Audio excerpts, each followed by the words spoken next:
क्या कहेंगे? नहीं, यही उचित है ना, यही समय है, सही समय। हम जब सरकार में आए 2014 में, माननीय मोदी जी, सोशल मीडिया का ज़माना है, 24/7 चैनल है, आप जैसे एजेंसीज के लोग हैं, तो सब कुछ ट्रांसपेरेंसी में है।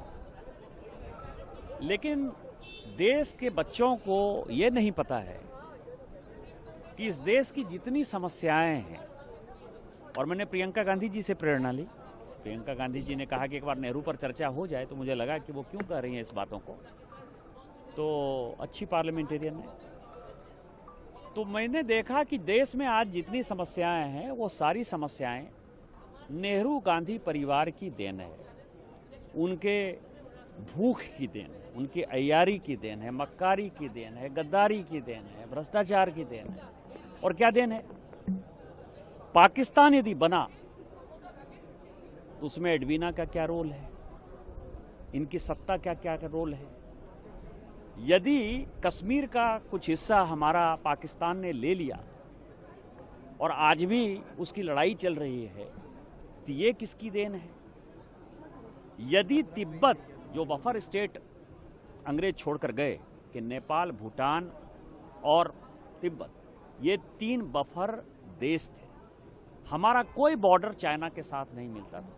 आज चाइना यदि हमारे माथे पर है, रोज जो लड़ाई होती है कि चाइना ने हमारा भूभाग लद्दाख में ले लिया, चाइना ने हमारा, ये जो कांग्रेस उठाते रहते हैं, अरुणाचल में ले लिया, तो ये चाइना को पड़ोसी किसने बनाया? 62 के युद्ध में अमेरिका के साथ मिलकर आपने जो गलती की, 10-15 जनरल को बाईपास करके जनरल कॉल को आपने बना दिया, जिसमें आसाम और नॉर्थ ईस्ट पूरा का पूरा चाइना ने ले लिया था, तो भाग्य हमारा अच्छा था कि बच गया। तो आप समझें कि आपने आर्मी को किस तरह से प्रताड़ित किया, अपने कितने 38,000 किलोमीटर के भूभाग जो है वो उनके पास चले गए, वर्ग स्क्वायर किलोमीटर के जो भूभाग हैं वो चाइना को दे दिए, आप हमारे ऊपर चार्ज कर रहे हैं। लाइसेंस परमिट कोटा राज में जो कांग्रेस के बिजनेसमैन थे, बिरला जी क्या कर रहे थे, डालमिया जी क्या कर रहे थे, टाटा जी क्या कर रहे थे, ये सारी चर्चाएं जो है जिसके कारण कि देश का डेवलपमेंट नहीं हो पाया। क्वात्रोची ने क्या किया, वो फोर्स कैसे हो गया, एयर इंडिया बोइंग होने लगे तो उसमें किसने खरीदारी की।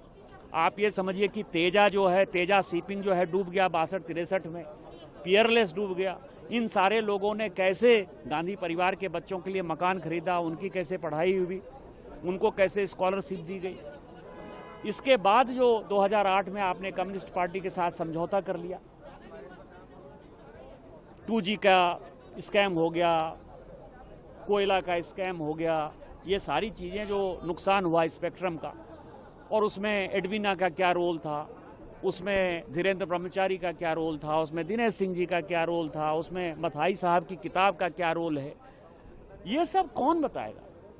ये सारी चीज़ें किताब जनता के सामने होनी चाहिए, युवाओं के सामने होनी चाहिए, और उनको बेसिक पता होना चाहिए कि इस देश की सारी समस्याएं, जितनी भी समस्या, नहीं तो भारत जो है आज विश्व गुरु होता, जो 2047 में माननीय मोदी जी करेंगे विकसित भारत के लिए, जिसके लिए कि आज हम चौथी अर्थव्यवस्था हो गए हैं और तीसरी अर्थव्यवस्था बनने के कगार पर हैं, ये पहले हो जाता था। लेकिन इस देश को बेचकर, अपने व्यक्तिगत संबंधों के आधार पर व्यभिचार करके जो नेहरू गांधी परिवार ने किया है, उसको जानने का अधिकार। इसलिए मैं लाइब्रेरी बनाऊंगा। मैंने पूरे देश भर के लोगों से आग्रह किया है कि आपके पास जो किताब मौजूद है वो, या नहीं तो बाहर में जो किताबें मौजूद हैं उसकी जानकारी दीजिए। सारी किताबें हम खरीदेंगे और सब जनता को बताएंगे। वो ऐप पे भी होगा, ऑनलाइन भी होगा, और वो फिजिकली अवेलेबल भी होगा।